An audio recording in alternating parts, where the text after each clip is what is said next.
La Cafetera es un programa de radio que se financia gracias a las aportaciones de los oyentes. Si te gusta el periodismo que defiende y sientes que te acompaña, hazte mecenas y ayúdanos.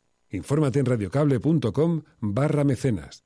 Hola, Resistencia. Soy Carmen Quintana o Carmen Nublo en Twitter y yo me he hecho mecenas de La Cafetera porque el periodismo independiente debe ser un compromiso social, al menos para mí, y porque en tiempos tan complejos como los actuales, debatir en comunidad y con este calorcito que transmite el programa es algo impagable. Yo te lo agradeceré eternamente, Fernando. Chao.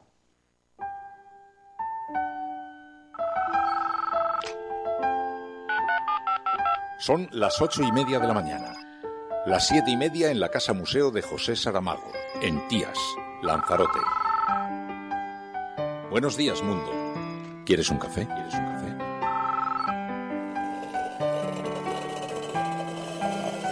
En el programa La Cafetera de Radio Cable. En una entrevista en Radio Cable. Durante 20 minutos en Radio Cable y dice todo lo que van a escuchar. Esta mañana en La Cafetera de Radio Cable. Radio Cable, que ha conseguido una auténtica primicia. Ha entrevistado esta mañana y ha conseguido situar esa entrevista y lo que le ha dicho en los titulares de todos los digitales. La Cafetera. Dirige Fernando Berlín. Con María Navarro.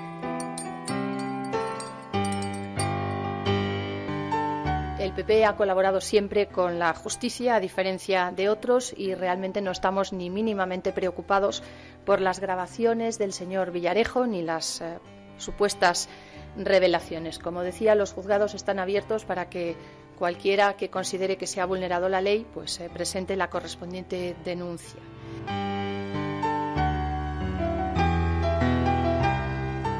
Desde el Partido Socialista estas filtraciones nos merecen exactamente el mismo respeto que las que hemos conocido hasta ahora. Estas grabaciones ilegales, la verdad que no nos merecen demasiado respeto y pensamos lo mismo que en todos los procesos anteriores que se han dado al respecto.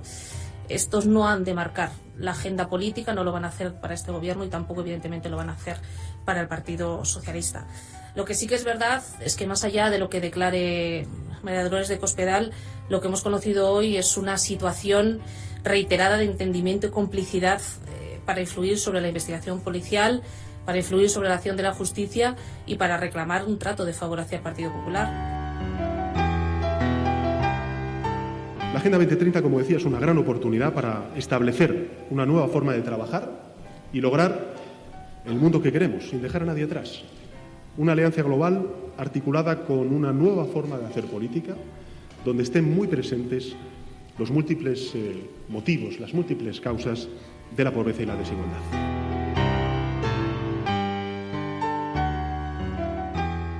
Todos vimos la cronología de los acontecimientos cuando salió esa sentencia que protegía a la gente frente a los bancos, haciendo que fueran estos últimos los que tuvieran que hacerse cargo de determinados impuestos. Vimos lo que pasó, salió la sentencia, hubo toda una tarde de incertidumbre, de silencio absoluto, más tarde cayeron absolutamente estrepitosamente los bancos en bolsa y de repente el Tribunal Supremo decide dar marcha atrás. Esto nos parece una vergüenza y un atentado contra la democracia y contra la gente de este país en toda regla. Y por eso nos hemos querellado contra Picazo y vamos a llevar esta querella hasta el último término y bajo las últimas consecuencias que sean necesarias, porque realmente es una vergüenza.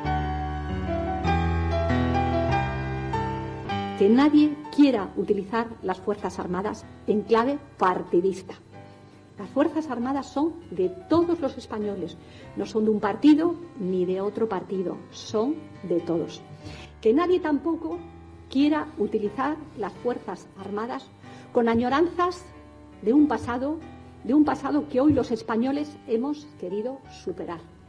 Cuando alguien se atribuye la representación de las Fuerzas Armadas se está equivocando, porque las Fuerzas Armadas son 120.000 hombres y mujeres que defienden la Constitución. Parece que hay otros partidos que no organizan actos y se vienen a los nuestros. Oiga, pues fantástico que los otros partidos no organicen actos y que se sumen a otros, pero yo que en todo caso habría que preguntarle a ellos por qué lo hacen o por qué no organizan ellos actos y por qué vienen a los de Ciudadanos. Yo no tengo ninguna noticia, además, de que vayan a venir, me he enterado por la prensa, porque no ha habido ningún tipo de contacto tampoco. Así que, en todo caso, nosotros vamos a liderar el constitucionalismo del siglo XXI, vamos a sumar y unir el europeísmo también en España. Y en este caso, si hay otros partidos que comparten o quieren compartir un acto de nuestro partido, de nuestra plataforma, y quieren hacerlo, pues nosotros no somos sectarios y no nos dedicamos a decirle a los demás lo que tienen que hacer.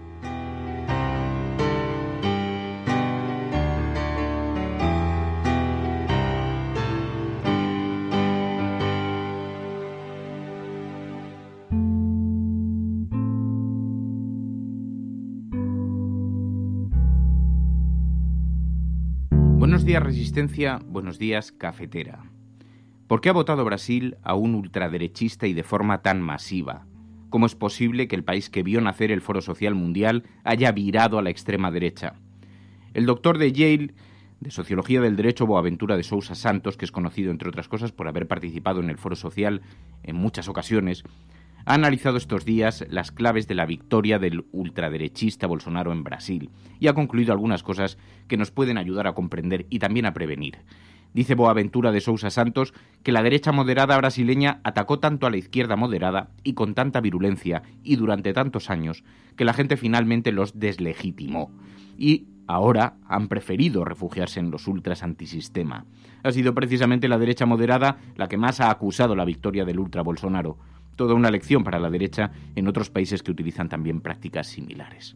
Recuerda también que la izquierda ha gobernado 13 años en Brasil, subyugada parlamentariamente a la derecha, de forma que apenas ha podido cambiar el sistema. Explica también el papel que han jugado los Estados Unidos, la lawfare y su hoja de ruta en la región, apoyado sobre las élites extractivas cuya voracidad es insaciable y antepone los intereses del capital a los individuos o el medio ambiente. Y explica, Boaventura de Sousa, el proceso de propaganda y manipulación de la opinión pública a través de WhatsApp y las redes sociales vía fake news, como denunció la Hoja de Sao Paulo y que ahora van a investigar los tribunales. Unas fake news que se han convertido en la única fuente de información para conformar la realidad. Porque de eso es de lo que estamos hablando, de la falsa realidad. Hablamos de quienes mienten diciendo que la solución a los problemas vendrá de la mano dura, aunque nunca haya sido así. Hablamos de quienes falsean la verdad diciendo que la paz social viene de la insolidaridad y de quienes defienden a los privilegiados frente a la justicia social y la redistribución. Hablamos de los que señalan a los corruptos que están enfrente pero que ocultan que su sistema es precisamente el que se fundamenta en la corrupción. Hablamos en realidad del mito de la caverna. Hombres y mujeres atrapados en una cueva mirando las sombras que proyecta una hoguera en la pared sin saber que la verdad está fuera de allí porque allí nos tiene prisioneros. Hablaremos hoy de todo esto con Boaventura de Sousa Santos aquí en la cafetera, así que si quieres mirar más allá de la caverna, toma nuestra mano para escapar, porque esta es la apertura del programa de radio La Cafetera de hoy, 30 de octubre de 2018. Ayúdanos retuiteándolo. Hagamos que se nos escuche, porque si lo estás escuchando, eres la resistencia y no estás sola.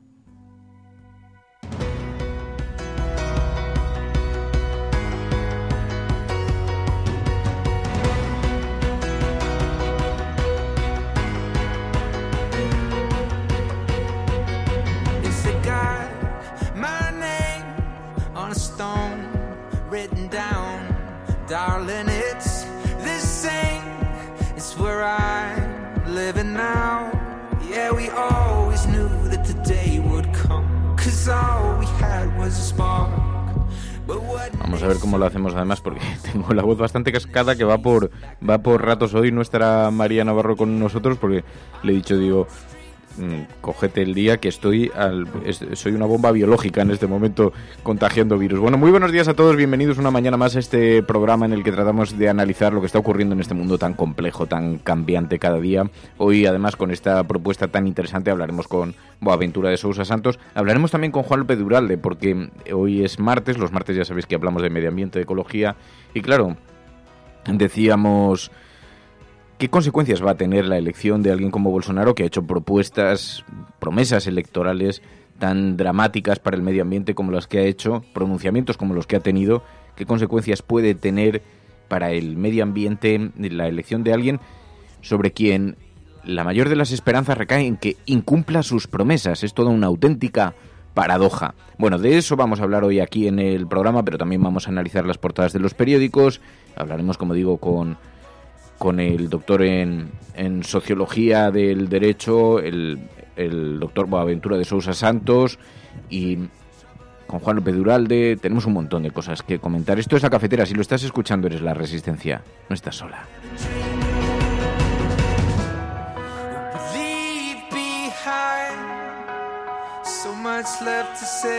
Así que un saludo muy especial para todas aquellas personas que se están incorporando. Mamen, muy buenos días, Mamen, buscadora de estrellas. Fran del Pino, buenos días. Belisa, Marcados, Angélica, Ángel Trianero, me dicen miel, toma miel. Ayer tomé un montón de miel. Ahora mismo soy una especie de colmena con piernas. Alberto Martínez, buenos días. José David, un saludo para Malandrín, Enfermeros Alesa, SCT, Paco, tantas y tantas personas que nos ayudan a analizar la realidad y a huir de la caverna donde estamos atrapados, observando en las paredes esas imágenes que proyecta la hoguera, esas imágenes de unas ánimas que nos proyectan una realidad, pero que no están dibujando más que la parte que creemos que conforma la verdadera naturaleza de los seres humanos, pero la verdad está ahí fuera, así que tenemos la oportunidad ahora de tomarnos de la mano y salir por esa puerta y mirar de verdad qué es lo que nos aguarda el exterior. Muy buenos días a todos. Esto es La Cafetera. Si lo estás escuchando, no estás sola. Sigue con nosotros que tenemos un montón de cosas de las que hablar. Los únicos derrotados son los que bajan los brazos, los que se resignan a la derrota. La vida es una lucha y es una lucha permanente, con avances y con retroceso. No es el fin del mundo. Por lo tanto, aprender de los errores que hemos cometido y volver a empezar. Y debe ser permanente, pero tampoco creerse que cuando triunfamos tocamos el cielo con la mano y que hemos llegado a un mundo maravilloso. No, apenas hemos subido algún escalón. Tener humildad desde el punto de vista estratégico. No hay derrota definitiva ni triunfo definitivo.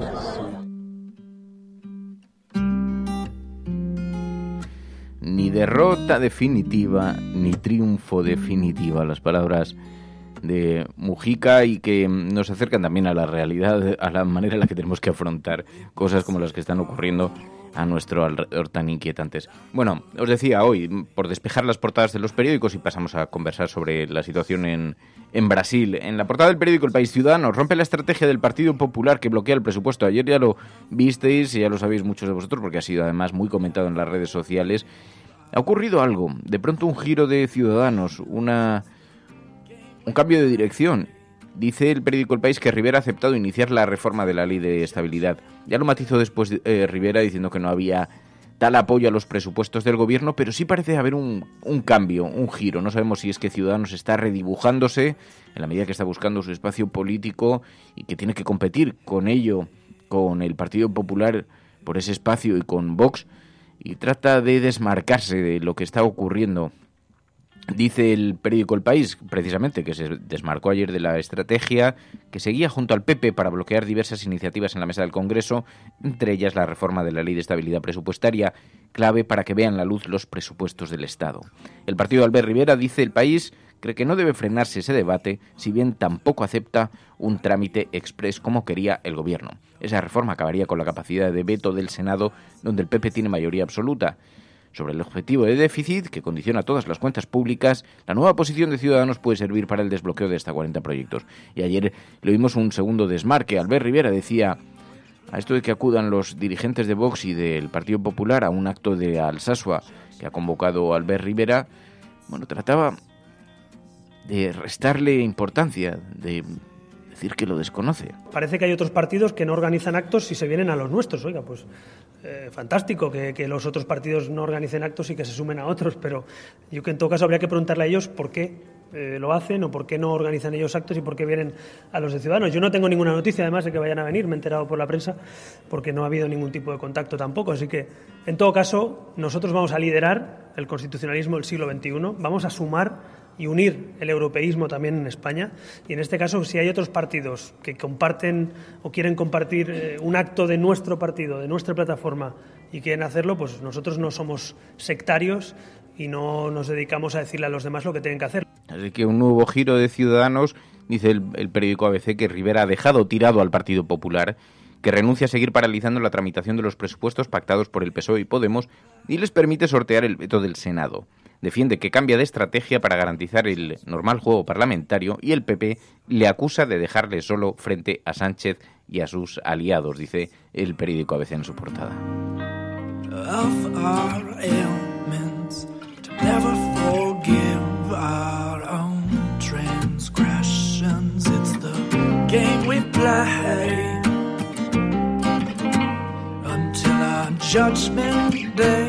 Hay curiosidad por saber qué es lo que ha empujado a Ciudadanos a tomar este nuevo rumbo de relaciones. A lo mejor no quiere que se le alinee precisamente con la derecha. Desde el momento en el que Pablo Casado se está escorando tanto a la derecha, deja un cierto camino a la ambigüedad del centro-derecha. Ciudadanos podría ocupar ese espacio, pero para eso tiene que hacer gestos en dirección al Partido Socialista. Bueno, se está redibujando qué objeto tiene, cuál es la estrategia que está siguiendo, tiene algo que ver con Andalucía.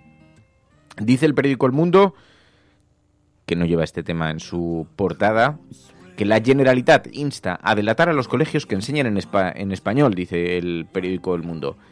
También lleva este tema, pero lo lleva en pequeño. Ciudadanos permite tramitar la ley de PSOE y Podemos que elimina el veto al presupuesto, dice en un pequeño apartado. Y habla de el Vaticano. Dice, se abre a que los restos de Franco no vayan a la Almudena. Este es un tema, ayer hubo visita del gobierno.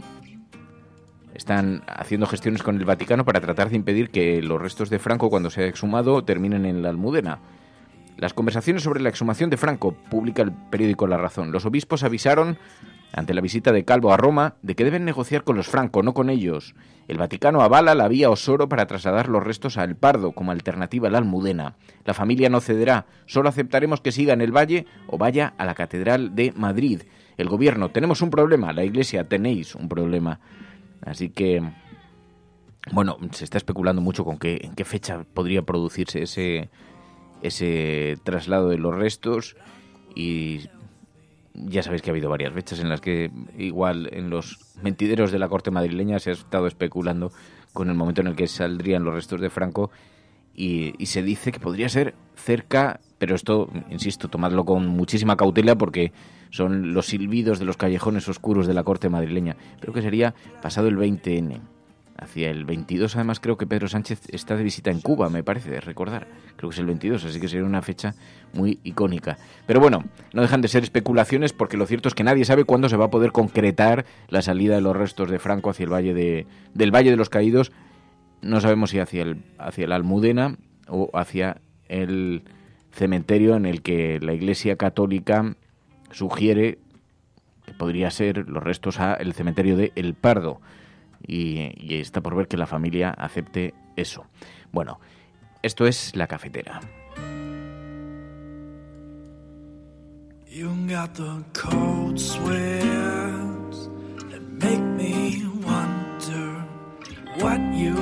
En la portada del periódico La Vanguardia, el adiós de Merkel. Ayer anunció que no iba a presentarse a la reelección. Dice, pone en jaque el liderazgo europeo. La canciller agotará la legislatura en el 2021, pero no va a repetir como candidata. La CDU decidirá en diciembre el relevo y si reorienta su centrismo, dice el periódico La Vanguardia en su portada. Estas son las portadas de los periódicos impresos. Pero sabéis que estábamos diciendo, muy impactados con lo que ha ocurrido en Brasil, estamos muy impactados con las consecuencias que puede tener eso, no solamente regionales, sino para los contrapesos mundiales de poder, y por lo tanto queríamos hacer un análisis un poco extensivo para tratar de conocer qué es lo que está sucediendo, la naturaleza de lo que está ocurriendo, cuáles son las razones por las que alguien como el señor Bolsonaro ha conseguido la presidencia ni más ni menos que de la octava potencia del mundo, un país como Brasil, que ha recorrido el viaje que va desde el Foro Social Mundial hasta la extrema derecha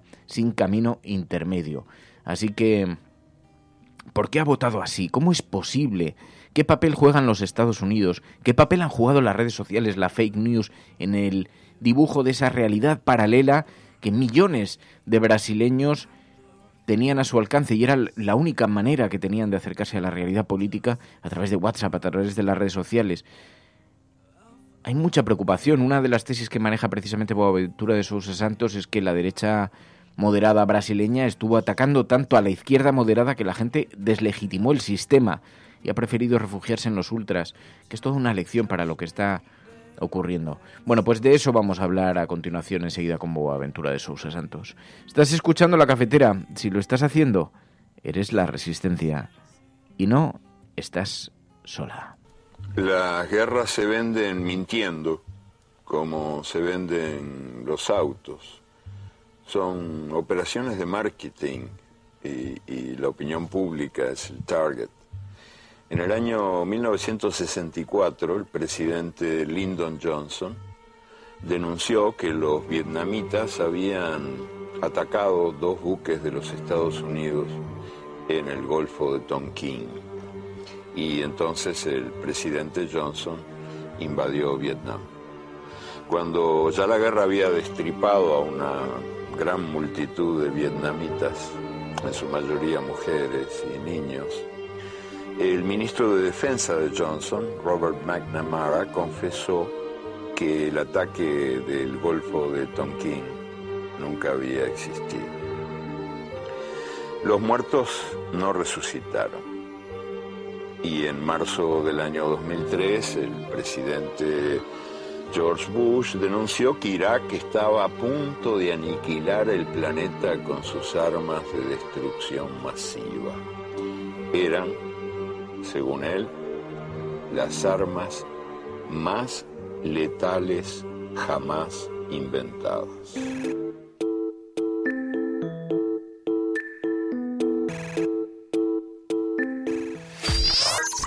Estás escuchando La Cafetera. Boaventura de Sousa Santos, muy buenos días. Buenos días. ¿Qué es lo que ha pasado? ¿Qué es lo que ha ocurrido? ¿Por qué semejante giro en la sociedad brasileña?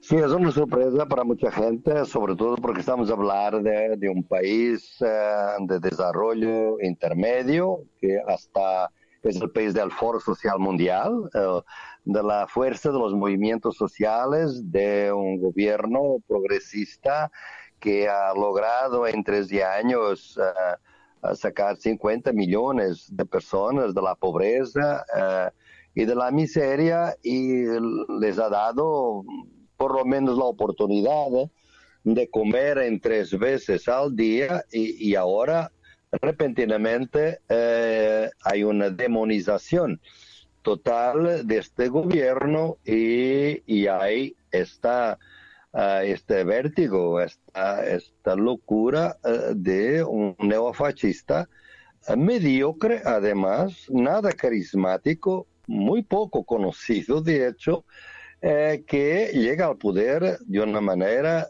sorprendente. Claro, pero eso tiene que responder a diferentes factores, no puede responder a una sola razón, ¿no? Bien, yo pienso que hay varios factores aquí. Por un lado, no estoy diciendo los que son más importantes en este momento, estoy diciendo los que me parecen que son todos importantes, ¿no? Por un lado, obviamente que hubo errores grandes por parte del PT en cuanto a gobierno, por 2 razones principales. Por un lado, fue un gobierno que nunca tuvo la mayoría del Congreso y que tuvo que gobernar con la derecha, lo que hace todavía más ridículo la idea de que el PT es comunismo, ¿no? Porque ahora en Brasil la opción era Bolsonaro o comunismo, o Venezuela, cuando durante 13 años el gobierno del PT gobernó siempre con la derecha y ninguna medida podía ser publicada sin el apoyo de la derecha, que más tarde abandonó el proyecto del PT y se transformó en realmente la oposición, digamos, brutal al proyecto, ¿no? Pero durante mucho tiempo fueron compañeros. Claro, pero también ha estado muy presente en toda la campaña las denuncias sobre corrupción y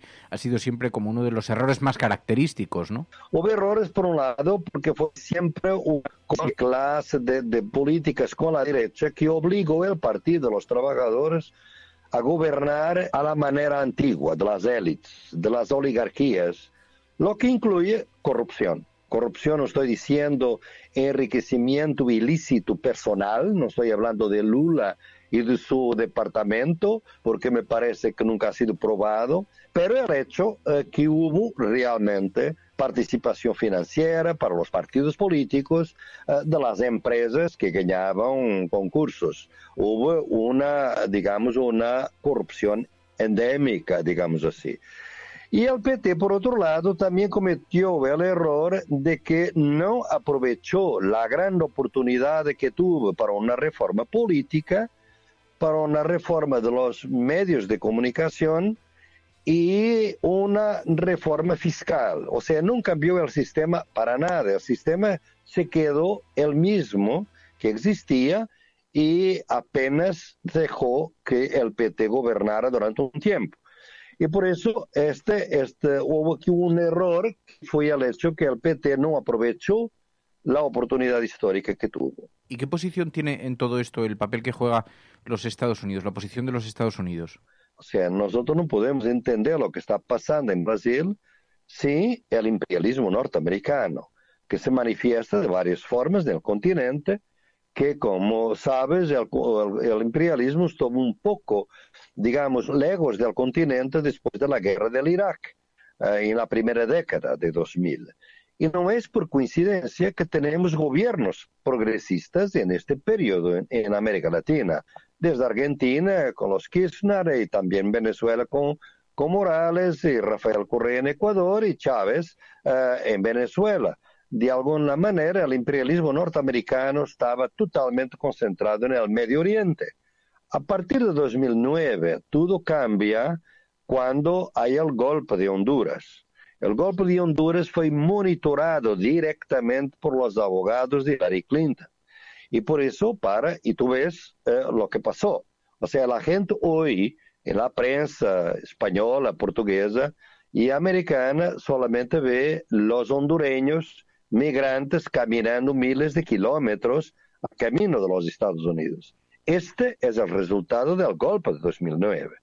Realmente Manuel Zelaya tenía una política, digamos, de más redistribución, no era un radical de manera ninguna, pero un poco como Lula, y para que la gente se quedara en el país. La política con el golpe fue para la derecha más oligárquica, más violenta, más terrateniente que tú puedes imaginar. En este momento la gente está a huir del crimen, de la hembra, a camino de los Estados Unidos. Claro que Brasil no es Honduras, pero realmente hay una intervención imperial. Y vemos que una gran empresa americana, Cambridge Analytica, que es la empresa de las redes sociales, está por detrás. Sí, porque en estos días ha habido varias denuncias sobre fake news y sobre la utilización que se hacía de las redes sociales, WhatsApp, Facebook y otras que han estado haciendo desde la campaña de Bolsonaro, ¿no? Brasil fue un laboratorio para la extrema derecha mundial mostrar cómo puede destruir la democracia a través de las redes sociales. ¿Por qué? Porque 120 millones, son 200 millones de personas, 120 millones usan WhatsApp o Facebook. Y gran parte de ellos no tiene otra fuente de información sino el Facebook o WhatsApp. Entonces hubo una manipulación brutal que está siendo analizada ahora y que son de todos los fake news, de todas las mentiras que puedes imaginar, pero de una manera técnica muy sofisticada que se aplicó con el Brexit en Inglaterra, que se aplicó a Trump para que Trump ganara, que fue ofrecido a López Obrador en México. Cambridge Analytica se ofreció a López Obrador, al PRI, en Brasil, en México, para destruir López Obrador. Y esto está documentado hoy. Y el PRI rehusó los servicios de Cambridge Analytica y por eso no lo usó. Aquí están siendo usados. Steve Bannon es un consejero de Bolsonaro. Entonces hay una estrategia mundial que pasa por Europa, que pasa por la extrema derecha de Europa, obviamente, y de que España no está libre de ninguna manera, ni Portugal, ni otro país de Europa, que es realmente el regreso de una política ultraderecha que no es propiamente una dictadura militar o civil militar, pero es el esvaciamiento de la democracia. Y por eso Brasil tiene que explicarse también por eso. En tercer lugar, y en último lugar, es el hecho que realmente todo el modelo de desarrollo del PT, como no cambió la política, como no cambió el sistema político, ni el sistema fiscal, la redistribución social en Brasil fue posible debido al impulso de China, debido al desarrollo de China, fue muy grande, ¿no? Y por eso cuando hay la crisis de 2008, la crisis financiera, y la China comienza de alguna manera a desacelerar y a disminuir el ritmo de crecimiento, eso todo produce una crisis de todas estas economías. Y por eso el PT, el gobierno, ya no podía seguir con la política de redistribución social, porque ahora para hacerlo tendría que ir a buscar el dinero a los ricos por el sistema fiscal, pero eso era imposible. El PT no podría hacer debido a sus acuerdos con la derecha. Y estos son para mí los tres factores que llevaron a esta derrota brutal de la democracia, que no es simplemente en Brasil, sino también continental, a mi juicio, ¿no? Pero lo que nos ha llamado la atención es que la gente ha buscado refugio ante esos síntomas en un partido extraordinariamente fundamentalista, en un partido extraordinariamente radical, ¿no? No se ha refugiado en posiciones menos conservadoras. El péndulo no ha ido de la izquierda a la derecha moderada, ha ido de la izquierda centrada a la extrema derecha, ¿no? Algo tiene que haber más allá de la propaganda y de los errores propios de la corrupción para que la gente busque el refugio ahí. Ese es un punto muy importante, porque básicamente porque la derecha moderada no fue democrática. Este es que el gran problema es que la derecha moderada en Brasil actuó totalmente con el golpe de 2016. Entró totalmente en la demonización del PT. Por ejemplo, la TV Globo, que podríamos decir que es una derecha más democrática, digamos, no es para mí, pero se puede considerar más moderada, él solamente ahora se distanció cuando vio que Bolsonaro estaba llegando y Bolsonaro empezó a criticar la Globo como Trump critica la CNN. Y como Bolsonaro critica la Folha de São Paulo, Trump critica el New York Times. Es lo mismo. Claro, esto nos parece muy preocupante porque en todos estos fanatismos vemos un patrón bastante compartido. Vemos que se parecen mucho estos líderes políticos, ¿no? Unos y otros. El guión es lo mismo de estos líderes nuevos de la extrema derecha en el mundo. Hablan todos lo mismo y por eso, como esta derecha moderada no creó un espacio democrático, digamos, que pudiera dar una alternativa a las clases populares se refugiaron en el antisistema, tal y cual como en América y en los Estados Unidos. Trump es el antisistema. Es un antisistema falso, porque Trump es un hombre de negocios que benefició de todo del sistema económico norteamericano. Y Bolsonaro es un diputado mediocre de 27 años, o sea, no es antisistema, pero va a usar un discurso antisistema que es el discurso de la extrema derecha, tanto en el continente latinoamericano como aquí en Europa. Y son los mismos. Salvini es un hombre del sistema, pero se presenta en Italia como el antisistema. Y por eso no es Beppe Grillo que aparece ahora, es Salvini. Salvini es un hombre, es un político convencional que ahora es antisistema. Entonces esta gente se presenta así porque la derecha moderada desapareció. Claro, pero eso pone en riesgo en sí la esencia de la democracia, ¿no? Este que es el problema. La izquierda obviamente cometió muchos errores, pero te digo, en este momento solamente la izquierda en América Latina puede salvar la democracia, porque la derecha, toda ella, la moderada, acabó por se entregar realmente al golpe institucional que acabó por abrir las puertas a un neofascista. Esto es lo que la derecha hizo. Fue una derecha realmente totalmente mediocre que no logró crear un campo intermedio para la polarización que existió. Sí, esto es una idea muy poderosa. La demonización de la derecha sobre las izquierdas moderadas ha anulado también a la derecha moderada. La gente se refugia en el antisistema. Y en este sentido, en el libro Izquierdas del Mundo Unidos, que se publica ahora en España, que publica la editorial Icari aquí en España, habla de los riesgos de la consolidación de la derecha en el poder, porque dice Boaventura de Santos que la democracia irá perdiendo su carácter hasta el punto de que habrá un nuevo régimen político que aún no tiene nombre, una nueva forma de dictadura, ¿no? Sí, claro. Yo pienso que se camina para esto porque realmente las nuevas tecnologías de las redes sociales permiten destruir un elemento fundamental de la democracia liberal, que es la opinión pública, que ya no pasa siquiera por los medios convencionales, pasa por las redes sociales, que son exactamente, las redes sociales son como el capital financiero, son de tal manera globalizadas que no se pueden regular, es lo que dicen, ¿no? Hay que regularlas, obviamente. En este momento, en el Congreso norteamericano, se discute cómo regular el Facebook, el WhatsApp, pero parece casi imposible, porque estas tecnologías están en el bolsillo de cada persona, en su telemóvil, están en su vida, digamos, y por eso son tan fuertes como el capital financiero global, que parece que no se puede regular. Estas dos fuerzas son antidemocráticas.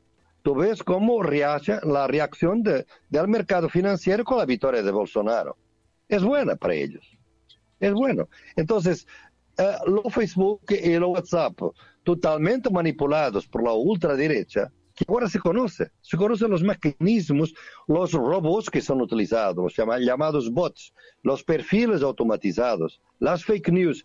Las fake news en Brasil son la traducción al portugués de las fake news que fueron realizadas en los Estados Unidos. Exactamente. El Partido Democrático, imagínate, llamarse que el Partido Democrático quiere destruir el país y son comunistas. ¿Cómo se puede decir esto de una Hillary Clinton o de un Obama? No se puede, de ninguna manera, pero es así. Y la gente lo cree porque la gente está sola, no hay una izquierda, y la gente siente que su nivel de vida está bajando, porque el capital financiero está buscando una concentración de riqueza tal, las clases medias se sienten amenazadas. Y como no hay una solución a la izquierda, van para la extrema derecha. Ese es el río que ve en el mundo. Es el peligro de una pérdida de estatus de las clases medias que piensan realmente que este sistema los ha destruido su bienestar. Es el sistema en que van a votar, capital financiero global. Es lo que Bolsonaro va a promover y aceptar sin más.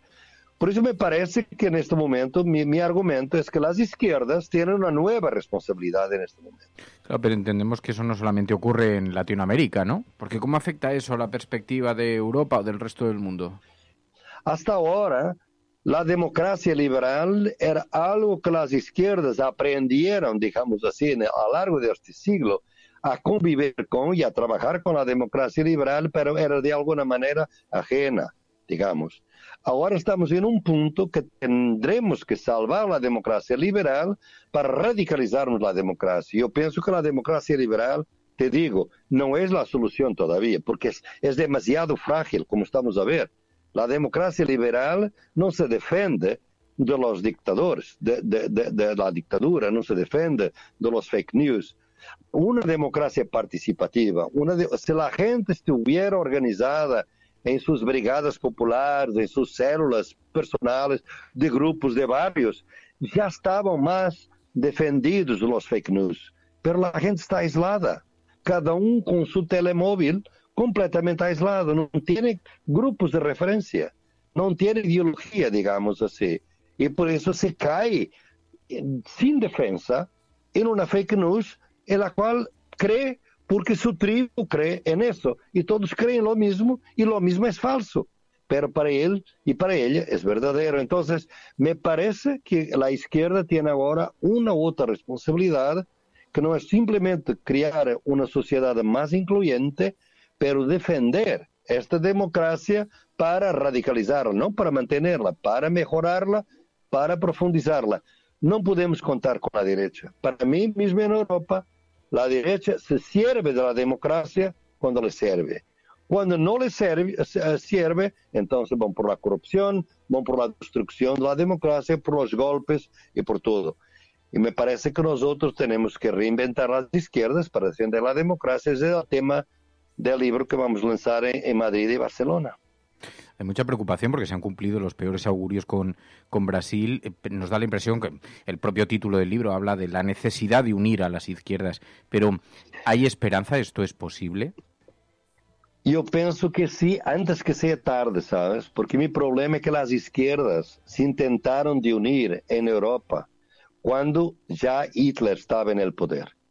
Por ejemplo, los frentes populares fueron creados porque ellas hasta entonces tienes que ver que el peor enemigo de un socialista era un comunista y el más horrible enemigo de un socialista era un comunista y viceversa. O sea, eran los rivales, eran los enemigos y así los dos. Cuando Hitler llega, los dos van a ser destruidos, socialistas y comunistas.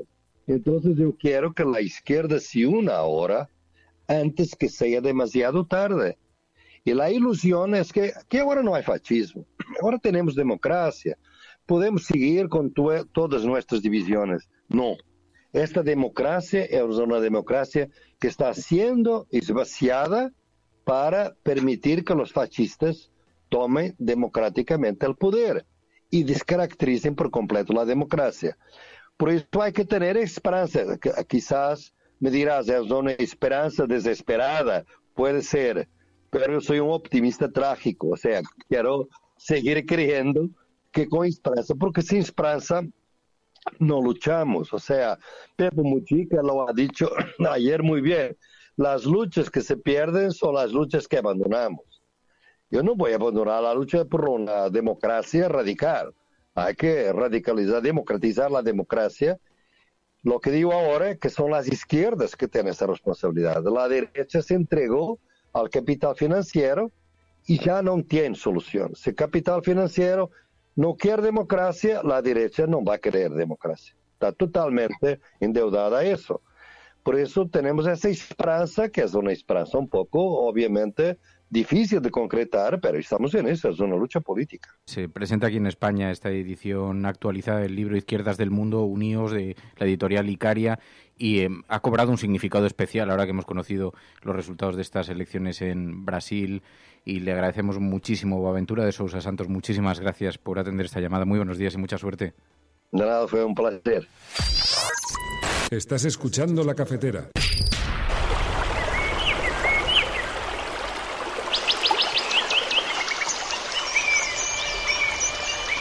Datos que aseguran que el calentamiento global provoca cada año en el mundo 7 millones de muertes prematuras, más que las causadas por el SIDA y la malaria, por ejemplo. Han ido a parar al río Guadiamar después de que se rompiera una balsa en las minas de Aznalcóllar. El vertido, que contiene ácidos y metales pesados, ha afectado a viviendas. Estos picos de polución no solo hacen que nuestra salud se resienta, también reducen nuestra esperanza de vida. El petrolero, el Prestige, que naufragó ayer con 77.000 toneladas de combustible en su interior. Hay que controlar que no aumente el vertido al mar. En Muxía, entonces aquí caían 450 litros por metro cuadrado, ahora son 308 y la uva se seca. El agujero del Ártico alcanzó un tamaño similar al de 5 veces Alemania y se formó la primavera pasada tras un periodo inusualmente prolongado de bajísimas temperaturas. Claro, porque con esta sintonía... Todos tenemos el poder de cambiar. Entonces, ¿a qué esperamos? Decía que con esta sintonía damos paso a la conversación con Juan López Duralde, porque si algo nos preocupa también es la consecuencia de que alguien como Bolsonaro llegue al poder, alguien que se ha caracterizado por su discurso absolutamente reaccionario en torno al medio ambiente. Juan López Duralde, muy buenos días. Hola, buenos días, Fernando. Porque observamos con mucha preocupación, ahora que estábamos conversando con Boaventura de Sousa Santos, las consecuencias que puede tener cuando además se prioriza pues la extracción y el capitalismo salvaje a cualquier otra consideración. Y claro, hay motivos para estar muy preocupados, ¿no? Hay motivos para estar muy preocupados por la elección de Bolsonaro. Hay muchos motivos, pero desde luego el futuro del pulmón del planeta, de la selva amazónica, está en riesgo de forma más evidente que nunca, ¿no? Porque realmente pues los anuncios que ha venido haciendo, pero no solo los anuncios, ¿no?, sino los hechos, porque realmente alrededor de Bolsonaro lo que se congrega, lo que se agrupa, sus cargos de confianza, su gente de confianza, son en los estados amazónicos gentes de la Unión de Propietarios Rurales, comenzando por Nathan García, que es el que va a ser su probable ministro de Agricultura, que es la gente que ha estado en primera línea de la destrucción amazónica, quemando los bosques para su producción y para defender lo que ellos representan, que son los intereses de la agroindustria, ¿no? Por lo tanto, muchos motivos para la preocupación y también para la resistencia, ¿no? Porque creo que es lo que toca en este momento. Ha anunciado que estaba dispuesto a sacar a Brasil entre los países que tienen compromisos en términos de contaminación. Ha hecho algunos anuncios que son graves. Bueno, efectivamente, una de las cuestiones que anunció y que luego, como en otras, pues ha hecho un ligero recule, ¿no? Es que iba a sacar, siguiendo los pasos de Trump, que iba a sacar a Brasil del Acuerdo de París contra el cambio climático, ¿no? No sabemos si esto ocurrirá o no ocurrirá, pero en todo caso el problema que tenemos en Brasil es que basta con que el Estado deje de ejercer su labor de protector del bien común, que es el bosque amazónico, para que realmente los que ya están actuando de manera depredadora permanentemente sobre él, pues tengan alas para hacerlo de manera mucho más rápida. Es decir, que en este caso en concreto no hace falta, una acción proactiva del gobierno de Brasil, sino que basta con que, como se ha anunciado, pues elimine el Ministerio de Medio Ambiente, que sería absorbido por Agricultura, que está dominado, como digo, o estará dominado completamente por los propietarios rurales, que elimine las agencias de defensa, por ejemplo, de las tribus indígenas, que puede ser verdaderamente dramático. Es decir, podemos estar frente a un genocidio de las últimas tribus que quedan en el Amazonas, ¿no?, indígenas. Es decir, que realmente la situación es muy grave y bueno, yo creo que hay que hacer un llamamiento pues a la solidaridad internacional con la gente que en Brasil va a resistir y está resistiendo, de las organizaciones ecologistas, las organizaciones indígenas, porque también se anuncia la puesta en marcha nuevamente pues de proyectos de grandes infraestructuras en la selva amazónica. En definitiva, es al mismo tiempo, una semana después de que la Comisión Científica de Naciones Unidas nos advirtiera de la urgencia de tomar medidas contra el cambio climático, pues nos encontramos con que uno de los elementos clave en el clima, que es la selva amazónica, pues se encuentra en este momento en grave peligro. Y no es que hasta ahora haya estado libre de cualquier peligro, porque no lo ha estado. Han sido muchas las agresiones, muchas las intervenciones, mucha la deforestación que ya se ha producido sobre este auténtico tesoro natural que queda.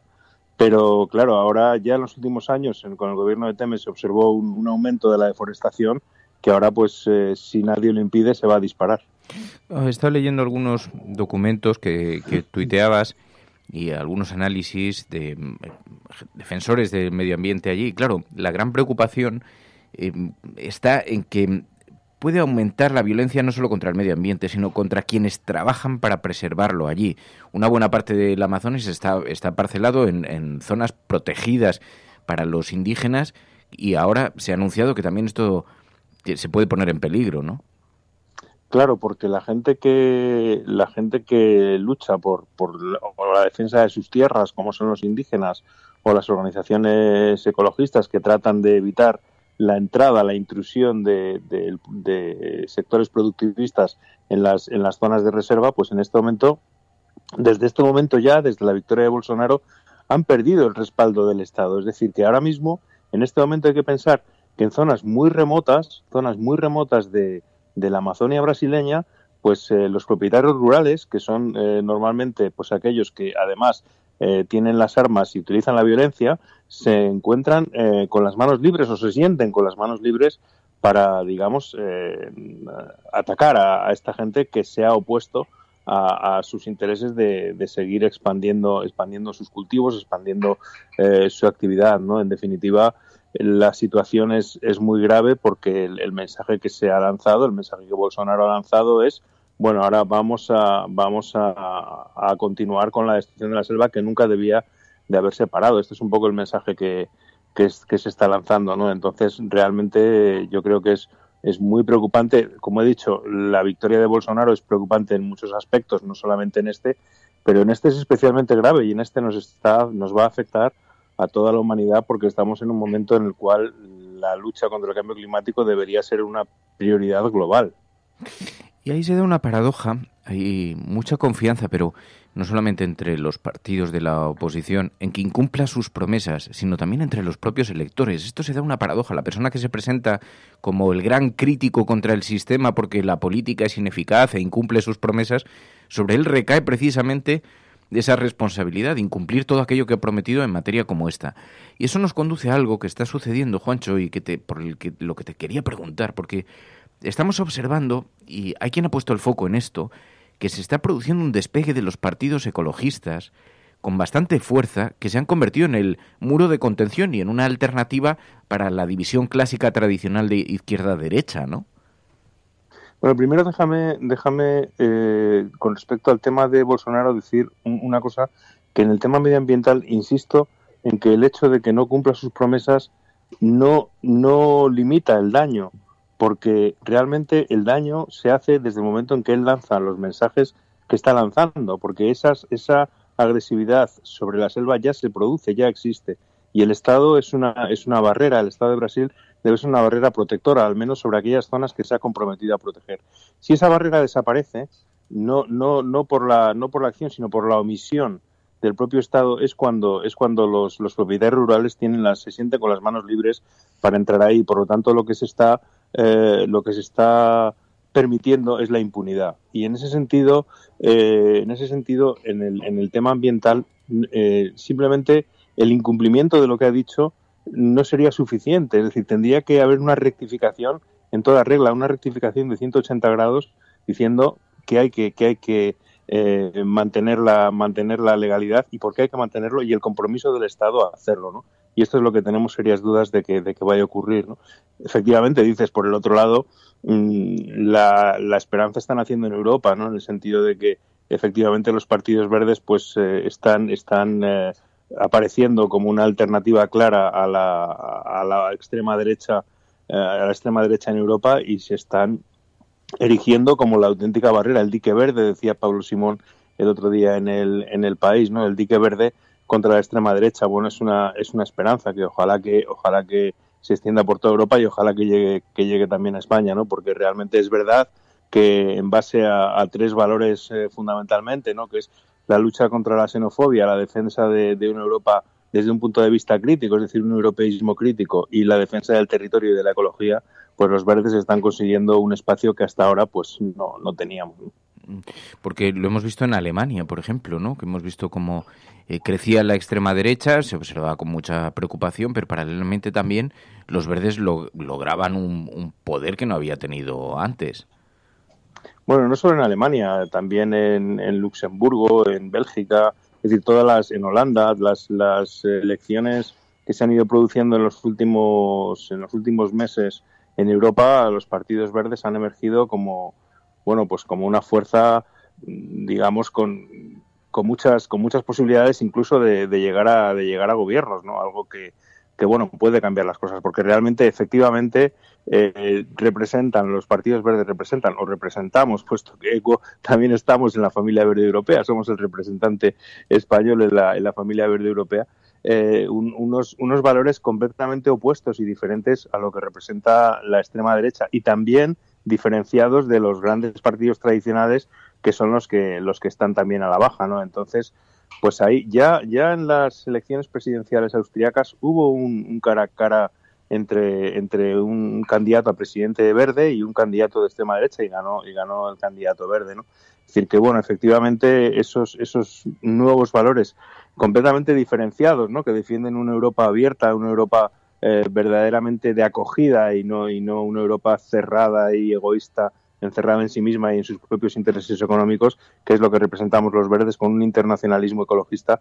Creo que bueno, pues efectivamente se están erigiendo, o nos estamos erigiendo como una alternativa. Es una buena noticia frente al oscuro triunfo de Bolsonaro, que realmente pues nos lleva al pesimismo, ¿no? Sí, porque además el ecologismo, hablas muchas veces de ecologismo político, ¿no? No solamente enfocado al medio ambiente, sino también como parte de una, digamos, de una cierta higiene en cuanto a los comportamientos políticos. Pero tiene sentido, porque el ecologismo no antepone intereses comerciales, sino que antepone otros intereses, y esto me da la impresión de que es un nuevo sesgo en la mirada, o sea, una nueva forma de mirar la propia política, ¿no? Pues es que el ecologismo es la defensa de lo común. Eso es, y lo más común y lo más débil que hay en este momento es los que conviven con nosotros, ¿no? Y en la medida en que estamos defendiéndoles a ellos, y no solo a ellos, sino que defendemos a aquellos que todavía no han llegado, las generaciones futuras, ¿no? Y defendemos su derecho a tener un espacio para poder vivir en el futuro como nosotros hemos vivido, pues eso ya requiere de políticas necesariamente solidarias, necesariamente abiertas, y que por supuesto va mucho más allá de la defensa del medio ambiente, ¿no?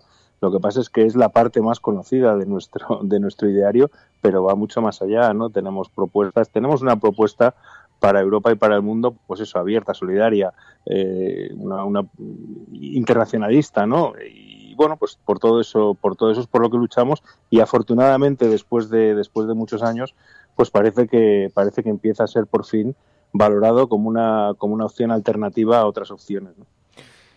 Claro, eso supongo que alienta también la actividad política, pero no pierdes la paciencia. Estaba viendo, que te quiero preguntar por esto, porque estaba viendo algo que ha ocurrido aquí en Madrid. Llevamos años denunciando los riesgos que conlleva la contaminación, lo que sufrimos las personas que vivimos en el centro de las ciudades por el abuso del tráfico, por la manera en la que estamos sometidos a esa ciudad tan inhóspita, tan hostil, y de pronto nos hemos encontrado con que hay toda una campaña en Madrid, por si no lo han oído los oyentes, pero toda la Almendra Central, el corazón de la ciudad, va a ser peatonalizado, una buena parte, y se va a restringir mucho la entrada de tráfico. Bueno, pues los partidos de la oposición han incluso anunciado manifestaciones para tratar de impedirlo, porque consideran que esto puede limitar a los comercios, puede limitar... Pero claro, están hablando de el envenenamiento de la gente. Yo con esto me siento absolutamente frustrado, porque salir por el centro, cualquiera que haya pasado 10 minutos por la Gran Vía, que haya visitado Madrid, lo sabe, es muy hostil, es profundamente hostil. Y sin embargo hay una campaña y una reacción absolutamente furibunda. Sí, hay un trabajo que se llama, una propuesta, un proyecto que se llama Madrid Central, del Ayuntamiento de Madrid, de Manuela Carmena, y que lidera y que trabaja en ello Inés Sabanés, que lo que trata efectivamente es de poner freno a un problema que tenemos en Madrid, arrastramos desde hace muchísimos años, y al que no se le había... nadie se había atrevido a hincar el diente, que es el problema de la contaminación urbana, con la cantidad de muertes y de morbilidad que genera, ¿no? Se calcula que la contaminación por los coches genera 3.000 muertes al año en Madrid, 3.000 muertes. Se dice fácil, ¿no? Y además la gente más expuesta, la gente más vulnerable, como siempre, son los ancianos, los niños. Entonces, el Ayuntamiento de Madrid, pues realmente se pone manos a la obra a trabajar en esta cuestión. ¿Qué había hecho el Partido Popular? Pues el Partido Popular, durante el tiempo de Ana Botella, sus medidas contra la contaminación se limitaban a cuestiones como cambiar de lugar los medidores de contaminación a los parques y a las zonas donde había menos contaminación para que se viera una bajada, ¿no? Esto es lo que hicieron desde el gobierno del PP para luchar contra la contaminación. Bueno, el Ayuntamiento de Madrid se pone a trabajar en ello y efectivamente, como bien dices, pues se levanta toda la oposición en bloque, ¿no? El Partido Popular, Ciudadanos, utilizando pues una demagogia para calentar a los comerciantes, a los vecinos, en fin, lo que suele ocurrir habitualmente cada vez que se peatonaliza una calle. Hay una cosa que hemos visto en muchas ciudades, y cualquiera que vive en una ciudad donde hay una calle peatonalizada lo sabe, ¿no? Cuando se produce una peatonalización, pues primero hay una gran reacción en contra, furibunda, por parte sobre todo de los comerciantes, que la gente no va a parar, no va a entrar en sus comercios, etcétera. Cuando la peatonalización se produce, no solo hay una mejora del aire y de la calidad del aire y del medio ambiente, sino que además la gente pasea más tranquila y por lo tanto consume más. Paradójicamente es mejor para los comerciantes y se sabe, y está estudiado y está demostrado. Pero sin embargo, bueno, pues desde el Partido Popular y desde Ciudadanos hay que agitar este monstruo, y en vez de apoyar la necesaria lucha contra la contaminación en Madrid, pues lo que hacen es agitar a los conductores, que sabemos que, bueno, pues que es un sector muy fácilmente agitable en cuanto se toma cualquier medida, para, bueno, pues intentar desestabilizar y evitar que Madrid Central vaya para adelante. Yo espero y deseo que no lo frenen, que Manuela sea valiente. Sabemos que va a tener un coste porque bueno, pues efectivamente van a agitar toda la demagogia posible, pero es que Madrid necesita luchar contra la contaminación. Llevamos 10 años de denuncia de la Unión Europea porque la ciudad de Madrid supera los límites de contaminación por óxidos de nitrógeno y no se ha hecho nada por evitarlo. Cuando por fin se intenta, pues esto es lo que nos encontramos, ¿no? Sí, o sea, la paradoja de que era una promesa electoral también de otras administraciones y otros partidos políticos, porque la derecha, el Partido Popular, también llegó a prometer esto, que iba a cerrar al tráfico el centro. Ha pasado en un montón de ciudades y nunca ha pasado nada. Aquí incluso cuando decían la Puerta del Sol, cuando se cierre el tráfico, y los comerciantes protestaban, y ahora la ves siempre llena de gente, es una cosa... Pero bueno, es parte del reto también la conciencia, ¿no? Pero sí es más grave que eso, Fernando, sí es que es más grave. Sí es que las medidas que está poniendo en marcha Inés Sabanés en muchos casos contra la contaminación son planes que estaban ya por escrito de tiempos del gobierno del Partido Popular. Lo que pasa es que no los aplicaron nunca. Es que el papel todo lo aguanta y todo lo resiste. Entonces es muy fácil decir, escribir sobre un papel las medidas que se deben tomar, pero si no se aplican, que es lo que ha ocurrido, como no se han aplicado, pues los índices de contaminación están donde están. Entonces lo que se está haciendo desde el Ayuntamiento es aplicar aquello que estaba escrito y que nunca se puso en marcha. De lo local a lo global y de lo global a lo local, pero son muchísimos los retos que tenemos por delante. Juan López Duralde, pues te agradezco muchísimo, como siempre, que hayas atendido esta llamada. Nos vemos la semana que viene. Hablamos el próximo martes. Muchísimas gracias, Juancho. Un abrazo, Fernando. Adiós. Chao. Speak to my heart, reminding me where I belong. Es que me desespera encontrarse con polémicas como esta, que además ocupan las portadas de los periódicos. Aquí hay un comerciante en Madrid, que mucha gente escucháis el programa desde fuera. Ya sabéis que cuando llueve en Madrid, llueve en toda España, y cuando restringen el tráfico en Madrid, lo restringen en toda España. Pues esto es un poco así. Pero es que es muy gracioso porque uno se da cuenta de la propaganda. Antes hablábamos de las fake news con Boaventura de Sousa Santos y decía, es increíble la manera en la que las noticias falsas van invadiendo nuestra vida y nos la vamos encontrando, por ejemplo, en el WhatsApp, etcétera, etcétera. Bueno, pues hay un comerciante que nadie sabe muy bien de dónde sale, pero cada vez que hay una polémica en el centro de Madrid se le entrevista. Y entonces se le anuncia como representante de los comerciantes del centro, pero nadie le conoce, nadie sabe a quién exactamente representa, salvo el Partido Popular, que siempre les defiende.